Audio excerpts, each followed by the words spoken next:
민수기는 그 이름의 뜻대로 백성의 수를 세다라는 뜻을 가지고 있습니다. 그래서 이 민수기에는 인구조사가 기록되어 있는데 총 2차례의 인구조사가 기록되어 있습니다.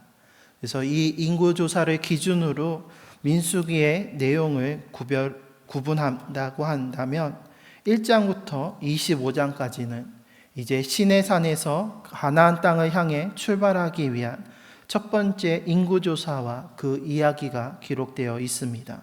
그리고 26장부터 36장까지는 광야 2세대의 두 번째 인구조사가 기록되어 있습니다.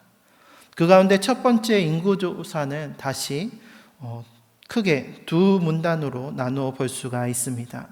1장에서 1장 10절까지는 시내산에서 이제 가나안으로 떠나기 위한 인구조사와 그에 따른 행군을 위한 여러 가지 준비의 내용들이 기록되어 있고 10장 11절에서 비로소 그 모든 준비를 마친 이스라엘 백성들은 이제 시내산을 떠나서 광야를 향해 나아가며 가나안 땅을 향하여 행군하게 됩니다. 하나님께서는 10장에 걸쳐서 모세에게 말씀하여서 이스라엘의 행군을 친히 준비케 하셨습니다.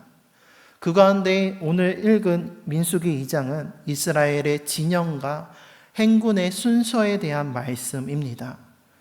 이 2장을 총 7문단으로 나누어 볼 수가 있습니다. 2절까지는 모세와 아론에게 명령하셔서 성막 중심으로 진영을 배치할 것을 명하고 계십니다. 그리고 9절까지는 행군의 제1대로서 성막 동편에서 진칠 지파에 대한 규정을, 그리고 16절까지는 행군의 제2대로서 성막 낭편에 진칠 지파에 대한 규정을 기록하고 있습니다.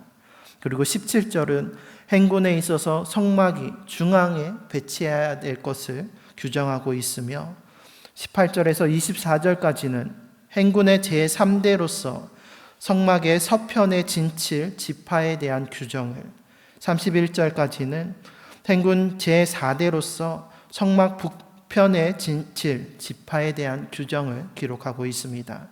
그리고 마지막 34절까지는 인구조사 및 진 배치 완료에 대한 총괄적인 재언급을 하며 이 장을 마무리하고 있습니다.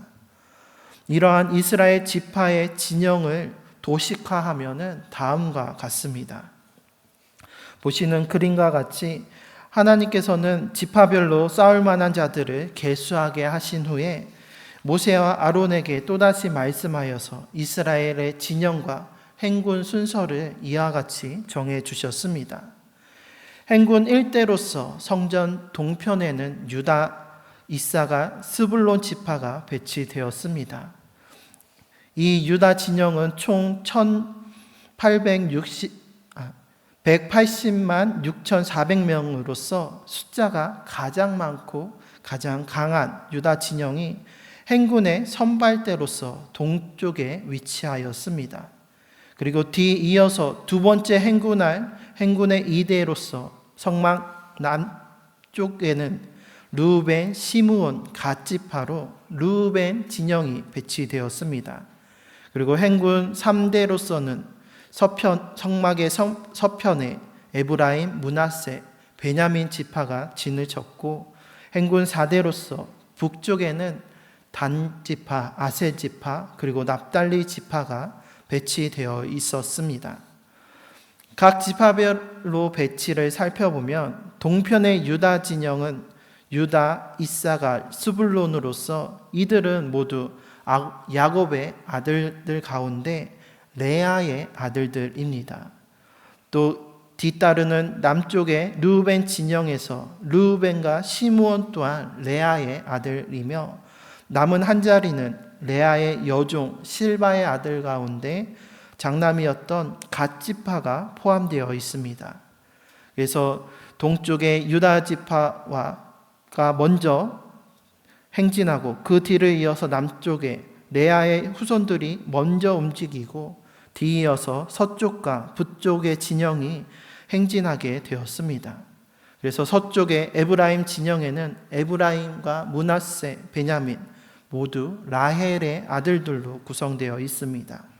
그리고 북쪽의 단 진영에는 라헬의 여종이었던 빌하의 아들 단과 납달리, 그리고 남은 레아의 여종 실바의 아들인 아셀 지파가 자리하게 되었습니다. 그리고 내일 살펴볼 3장에 기록되어 있듯이 성막은 레위 지파가 전담하였습니다. 그래서 성막의 입구인 동편에는 모세와 아론과 그의 아들들, 제사장들이 진을 쳤고, 남쪽에는 레위 지파 가운데 고앗 자손, 서쪽은 게르손 자손, 북쪽은 무라리 자손이 진을 치면서 성막을 이동할 때 그 모든 성막의 기구와 부속품들을 챙겨서 행군하였습니다. 그리고 이렇게 친 이스라엘의 진영은 행군할 때에는 그 수가 가장 많고 강력한 동편의 유다 진영이 먼저 행군하였고, 뒤이어 남쪽의 르우벤 진영이 행군하였습니다. 그리고 행군의 가장 가운데에는 성막이 행진하였고, 뒤이어서 서쪽의 에브라임 진영과, 그리고 마지막은 유다 진영 다음으로 숫자가 많은 단 진영이 행군하면서 앞뒤로 호위하였습니다. 그래서 순서대로는 동쪽 진영, 그리고 남쪽 진영, 그리고 정가운데 성막, 그리고 뒤이어서 서쪽 진영과 북쪽 진영의 방향으로 행진하였습니다. 이처럼 이스라엘의 진영과 또 그 행진의 순서를 살펴보면 그 중심에는 바로 성막이 있었습니다. 오늘 본문 2절에서 하나님은 모세와 아론에게 이렇게 말씀하셨습니다. 이스라엘 자손은 각각 자기의 진영의 군기와 자기의 조상의 가문의 기호 곁에 진을 치되 회막을 향하여 사방으로 치라. 성막이나 회막 모두 하나님께서 이스라엘 백성 가운데 임재하시는 성막을 가리키는 같은 말입니다. 특별히 성막은 하나님께서 임재하시는 거룩한 처소로서의 성막을 강조하는 표현이라고 한다면, 회막은 모일 회자를 써서 하나님과 이스라엘 백성이 함께 모이는, 함께 만나는 그 만남의 처소로서의 성막을 강조하는 표현이라 할 수가 있습니다. 이스라엘 백성이 가나안 땅을 향해 나아가면서 행군할 때나 멈춰서 진을 칠 때나 그 중심에는 항상 회막, 성막이 있었습니다. 행군할 때에는 6지파씩 앞과 뒤로 회막을 호위하였고, 또 행군을 멈추고 정박할 때에는 회막의 사방을 3지파씩 둘러 진쳐서 성소를 지켰던 것이었습니다. 어디로 가든지 무엇을 하든지 언제 어디서나 그들의 삶의 중심에는 하나님께서 함께 하시고 만나주시는 회막이 있었던 것이었습니다. 이처럼 하나님께서는 회막을 중심으로 이스라엘 모든 지파가 모여서 함께 할 것을 명령하셨습니다. 이를 통해 하나님께서는 그들을 만나주시고 그들과 함께 하실 것을 약속하시며 이스라엘 백성들이 하나님을 중심으로 살아갈 것을 요구하셨습니다. 레위기 26장 11절 12절 말씀을 보면 내가 내 성막을 너희 중에 세우리니 내 마음이 너희를 싫어하지 아니할 것이며 나는 너희 중에 행하여 너희의 하나님이 되고 너희는 내 백성이 될 것이니라 라고 말씀하셨습니다. 하나님께서는 너희 중에 성막을 세우고 너희 가운데 함께 행하며 너희와 함께 함으로써 너희의 하나님이 되고 너희는 나의 백성이 될 것이라 말씀하셨습니다. 그리고 이 말씀의 징표로서 오늘 이스라엘 진영 가운데 회막을 세우시고 회막을 중심으로 진을 치고 행진하도록 하셨습니다. 그래서 하나님께서 이스라엘 백성들 가운데 친히 함께 하시며 그들을 이끄시고 인도하실 것임을, 그들의 하나님이 되심을 이 성막과 진영의 배치를 통해서 나타내 보여주셨던 것이었습니다. 그래서 하나님께서 이스라엘의 하나님이 되시고 이스라엘은 내 백성이 되어서 하나님을 중심으로 살아갈 것을 바라시고 또한 요구하셨던 것이었습니다. 앞서 민수기의 구조에서 살펴본 것처럼 가나안으로 향한 행군의 준비는 10장에 걸쳐서 기록되어 있습니다. 민수기는 총 36장으로 구성되어 있고 그 내용은 시내산에서부터 가나안 땅을 목전에 둔 모압 평지에까지 이르는 광야 38년을 기록하고 있습니다. 그런데 그 가운데 무려 10장, 약 거의 30%에 달하는 내용이 행진을 준비하는 과정에 대한 말씀이다라는 것입니다. 하나님께서 이렇게 세세하게 그리고 철저하게 준비케 하심은 약속의 땅에 이르기까지 수많은 문제와 어려움들 그리고 유혹과 시험이 뒤따르기 때문이었습니다. 앞서 애굽에서 출애굽하여서 시내산에 이르기까지 이스라엘 백성들이 어떠했습니까? 광야의 배고픔과 목마름에 하나님을 원망하면서 차라리 애굽 땅에 있는 것이 더 낫지 않겠냐고 하면서 불평과 원망을 쏟아냈었습니다. 또 시내산에 이르러서는 모세가 자리를 비운 사이에 금송아지를 만들면서 하나님이 아닌 이것이 우리를 애굽에서 인도해낸 신이라 여기며 우상을 숭배하기까지 하였습니다. 이러한 일들이 불과 출애굽한 지 햇수로는 2년 안에 일어난 일이었습니다. 애굽 땅에서 나타내신 그 10가지 재앙과 또 홍해를 가르신 그 놀라운 기적을 보고 경험하였음에도 불구하고 여전히 그 마음의 중심에 하나님이 아닌 인간적인 욕심과 생각과 마음들이 가득했기 때문에 하나님의 인도하신 가운데서도 그 은혜와 사랑을 잊어버리고 자신들의 생각과 자기들의 마음으로 그것을 중심으로 살아갔던 이스라엘 백성들의 모습을 볼 수가 있습니다. 이처럼 하나님의 그 은혜와 사랑을 잊어버리고 하나님 중심이 아닌 사람의 중심으로 사람의 생각과 마음을 중심으로 살아간다 한다면 하나님께서 약속하신 그 땅에 결코 이를 수가 없습니다. 그래서 결국 광야 1세대들은 하나님 중심의 그 믿음이 아닌 사람 중심의 불신앙으로 인하여서 가나안 땅에 들어가지 못하게 된 것을 우리는 성경을 통해 알고 있습니다. 이제 앞으로 10장에 걸친 이 행군 준비를 마치고 이스라엘 백성들은 시내산을 떠나서 하나님께서 약속하신 가나안 땅을 향해 행군하게 됩니다. 그 길은 광야길이었습니다. 앞으로 이제 민수기를 계속 읽으면서 살펴보겠지만 거칠고 척박한 광야길을 걸으면서 지치기 쉽습니다. 또한 그곳에는 이방 민족의 위협과 또 우상들의 유혹과 시험이 끊임없이 도사리고 있었습니다.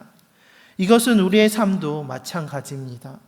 우리도 거룩한 하나님 나라의 백성으로서 하나님 나라를 소망하며 하나님께서 약속하신 하나님 나라를 향해 나아가는 자들입니다. 그래서 이 세상에서 우리의 인생은 광야길을 걸어가는 나그네 인생이라고도 합니다. 광야와 같은 세상을 나그네처럼 살면서 우리도 이스라엘 백성들처럼 때로는 광야의 메마름과 척박함에 지치고 힘들어서 하나님을 원망할 때도 있습니다. 또 세상의 유혹과 시험에 이끌려서 넘어지고 낙심할 때도 있습니다.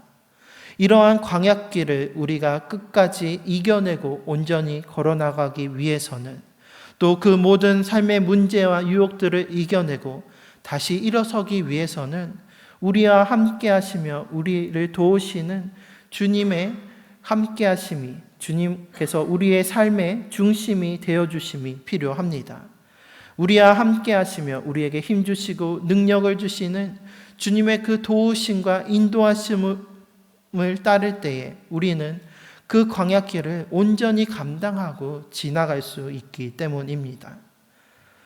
어릴 적에 누구나 한 번쯤 가지고 놀던 장난감 가운데 오뚜기가 있습니다. 아무렇게나 던지고 굴리고 쓰러뜨려도 오뚝오뚝 다시 일어섭니다. 쓰러진 오뚜기가 다시 설 수 있는 것은 그 오뚜기의 낮은 중심 가운데 무게추가 있기 때문입니다. 그래서 잠시 쓰러진다 하더라도 이내 다시 일어설 수 있게 되는 것입니다. 오늘 이스라엘의 진영처럼 하나님이 우리의 중심에 있으셔야 합니다. 오뚜기처럼 우리의 중심이 하나님으로 가득 충만해야 합니다. 그때 우리는 광야 같은 세상을 지나서 온전히 하나님 나라에 이를 수 있습니다. 광야 같은 그 세상을 지날 때에 때로는 지치고 힘들어서 넘어지고 낭망하고 좌절할 때도 있지만 우리의 중심이 하나님으로 가득 차 있다면, 우리가 하나님을 중심으로 살아간다면 우리는 다시 일어설 수 있고 다시 돌이킬 수가 있습니다. 그러므로 오늘 이스라엘의 진영이 하나님께서 임재하시는 회막을 중심으로 펼쳐지고 그 행군이, 그 걸어가는 길이 성막을 중심으로 나아갔던 것처럼 우리의 삶 가운데, 우리의 심령 가운데, 우리의 교회와 가정과 일터와 우리의 모든 삶 가운데 하나님께서 중심이 되는 그러한 삶을 살아가시기를 축복합니다. 특별히 이 시간에 주님의 사랑 온누리에라는 이 찬양의 가사로 축복을 합니다. 주님의 사랑 이곳에 가득하기를 기도합니다. 주님의 평화가 우리들 가운데 있기를 원합니다. 주님의 은총이 이곳에 가득하기를 기도합니다. 주님의 기쁨이 우리들 가운데 있기를 원합니다. 때로는 지치고 때로는 고뇌도 주님만을 바라보면서 세상의 고통이 내게 닥쳐와도 주만을 사랑하리라. 주님의 축복이 이곳에 넘쳐나기를 원합니다. 주님의 사랑이 이곳에 가득하기를 기도합니다.